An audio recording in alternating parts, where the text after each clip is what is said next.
Hello YouTube, today is Sunday, the 21st of February, and this is, of course, the 21st day of my 28-day video challenge, and we are so behind, we're grasping at straws, so we're going to just mess around with a little sanding.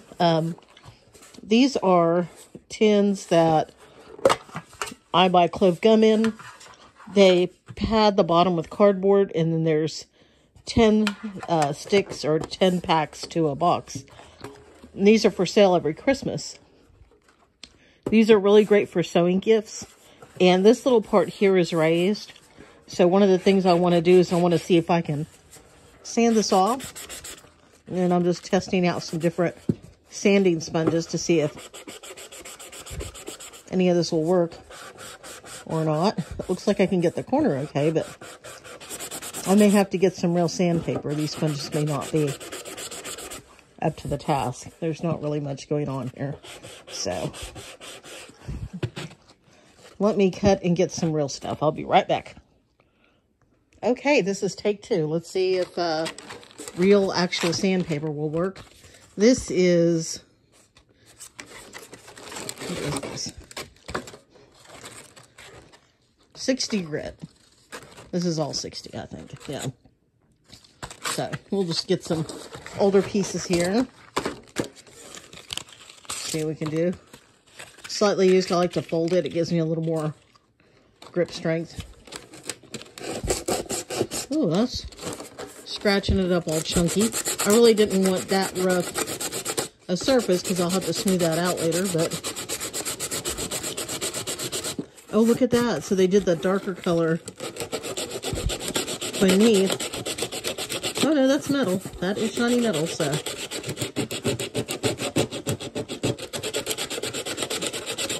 I don't mind if this has like a post-apocalyptic distressed look. It's not the end of the world. I buy about a dozen tins a year, one for each month. That lets me have 10 packs of gum as I wouldn't call it a meal replacement plan, but certainly a meal deferral plan. And chewing gum is actually good for your teeth because it produces saliva, which helps flush out old food particles. And the more saliva you generate, the better it is for your teeth, because they just flush out all that crud. So, yay gum.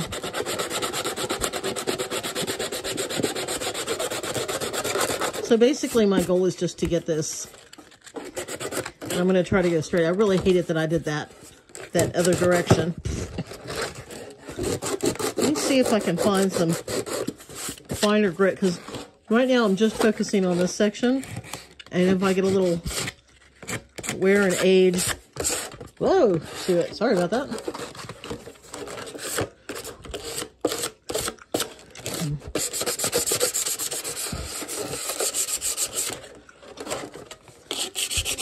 We're gonna clear coat this after whatever we do with the satin finish. Just wanna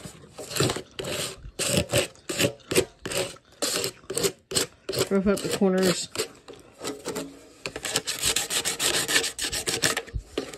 We may beat on it a little bit, do some distressing.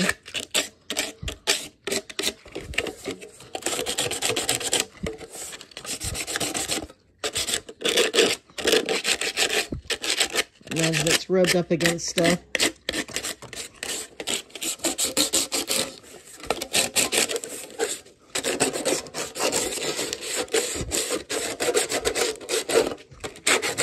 Oh, a pro tip? If you ever want to do like a distressed fabric, like something that's been an old drop cloth and you want to make it look old or whatever, you can take some watered down paint and dip this like a stamp, and that whole thing will be wet, and then you place it on the fabric and let it blot, and you'll have the outline like somebody had stuck a wet something there. And that works for tea tins or any sort of tin that has like this raised edge. So the little square tins look really great too, and some round jars and stuff. So That is an effect we were really happy with whenever we were making this post-apocalyptic drop cloth shelter that we waxed the whole thing. It was 16 by 20 feet. It was a huge project, and it encompassed 3 rooms of my house, dealing with all that. So there's a good rough base layer. All this is really, this feels, I don't know if this is, it feels just as coarse. Let me get some finer sandpaper. I'll be right back. Okay, this is 100 grit. So, you know what I ought to do is I ought to take a Sharpie and put the grit on the side of all these sanding sponges. Or if I get any new ones, perhaps. That would be a nifty idea. So, let's take this. All right. Let's see if we can use this to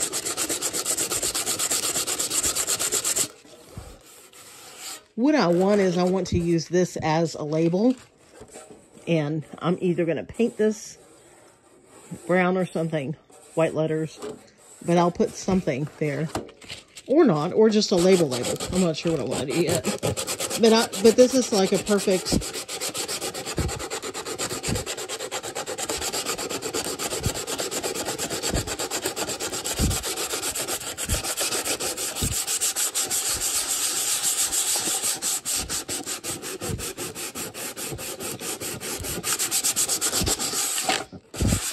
I have some steel wool, but my fingertips are almost magnetic from all of the steel wool I've handled with my bare hands, little bits of metal in there.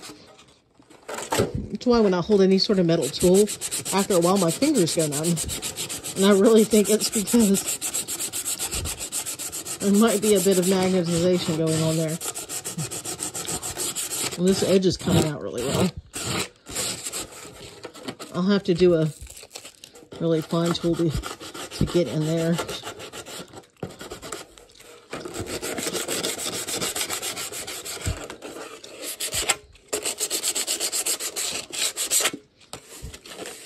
So this will require more work, but you can kind of see how you can just start messing around. I think it's at this point that I would want to take the sanding sponges and do something a little finer. So all this I'll work on later. I'm just kind of working on this top surface to start off with, I just kind of want to fade it out. I'm going to start experimenting with some chemicals to see if we can get some paint fade happening. But I just want to be careful and do that outside, so I might wait for warmer weather.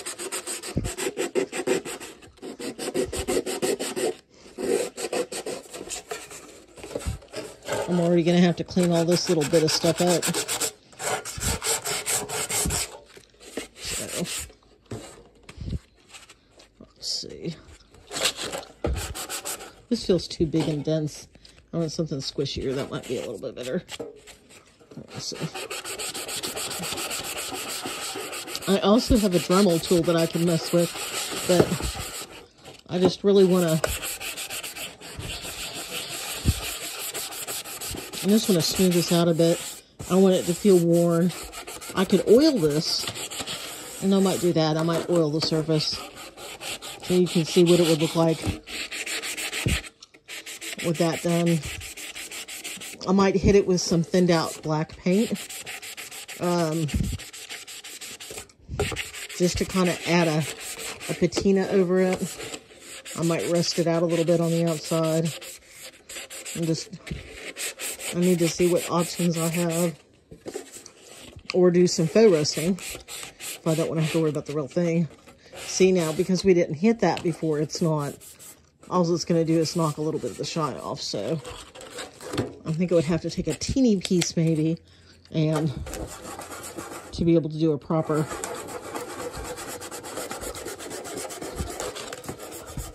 to make these scratches less distinct. And just make it look like an overall wearing from all directions. Let's see if I can do like a little corner that way. Like just focus on this section right here. And if we just get enough scratches every direction, it'll just look super faded. Let me get a, where did I have? I thought I had an old, don't want that. There we go. It's an old rag.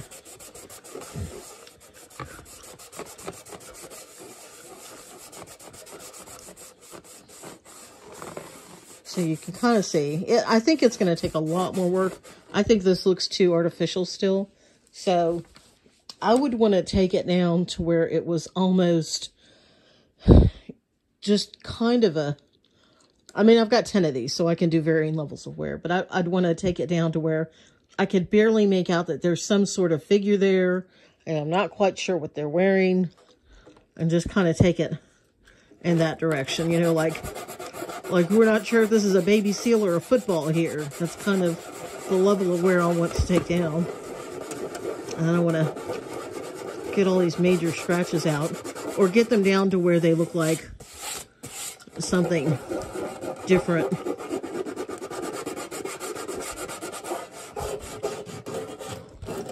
Like really take a lot of wear off the corner.